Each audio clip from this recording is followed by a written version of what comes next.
We actually do have Malaki Ugwumadu, also a legal practitioner here in the studios. Thank you for coming on this morning. I am happy to be here. Well, looking at those headlines, which says that Maina is still a civil servant, is still drawing his salaries, is still signing memos, and then you ask yourself, look, the president did categorically say at the time that he should be disengaged from the service immediately. And so how can that order persist and you still have this? What do you think is going on? I am convinced that Nigerians are no longer amused.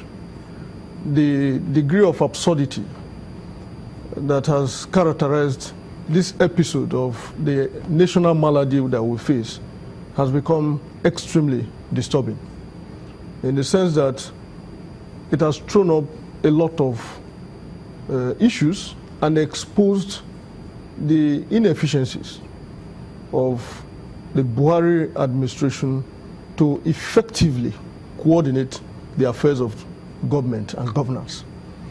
I am sure that quite a number of Nigerians are miffed regarding the continued presence and relevance of Maina in the service. Essentially because without the directive of the president, once a public officer is indicted, particularly in the civil service, he stands interdicted. What that means is that he will relieve himself of the duties of his office pending the full investigation of the matters in which he has been, alleged to be involved. Now, if he's been sacked and it was found that he continued to be in service, and it took the height of political leadership in this country to direct that he leaves immediately.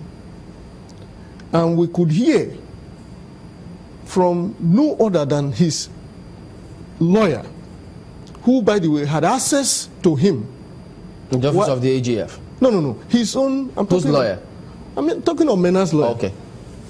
Giving the testimony yesterday that we all watched, who, by the way, had access to him all through the time that he was a fugitive in this country, and then tendered and showed materials indicating that even after the so-called directive of the president, this man was still operating at full and maximum capacity in the same ministry. Can we then say issuing directive, who is in charge? treating files, and then attending to even as a sacked. No, so, but in all of this, you would want to ask that very important question also, that if he was in office and was signing memos and issuing directives, didn't the EFCC, who was looking for him, know that this man was still in office and working as if he was not the one the president asked that he be removed? Now, I think that the glory goes to the House that initiated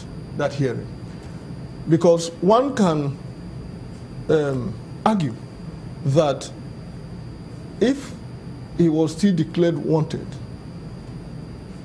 and the intrigues that were now treated to continued, you could excuse the EFCC in saying that they probably didn't know that the man who had been sacked and who had been declared wanted and who is perceived to be outside the country was within the reach and interaction of the same ministry where he's said to have been removed. But questions need to be asked then of the Minister of Interior.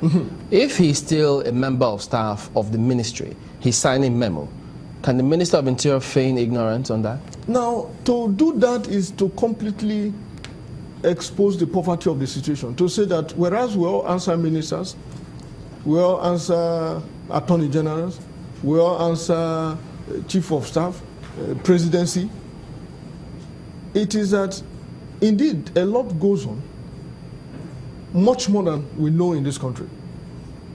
Because the documents, I mean, it was scandalizing watching that proceedings yesterday.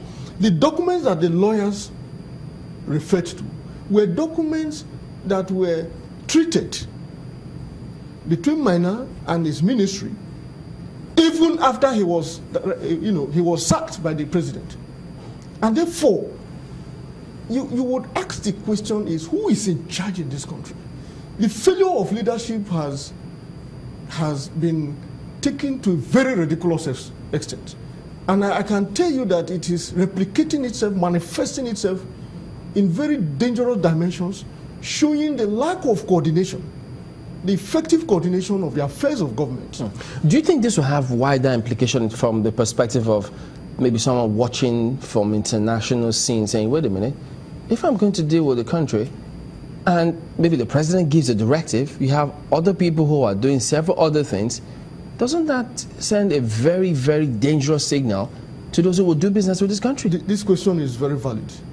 And I take it from the angle of the lack of cooperation, for instance, of the same international community, particularly those with whom we have bilateral and multilateral agreements. By the way, you are aware that only recently we also told that the Office of the Attorney General has no record of treaties, conventions, protocols to which Nigeria is obligated and to which we have appended our stamp and signature. And we pulled that off from some of them recently. That office, under Section 150 of the Constitution of the Federal Republic of Nigeria, is the chief law officer of the country.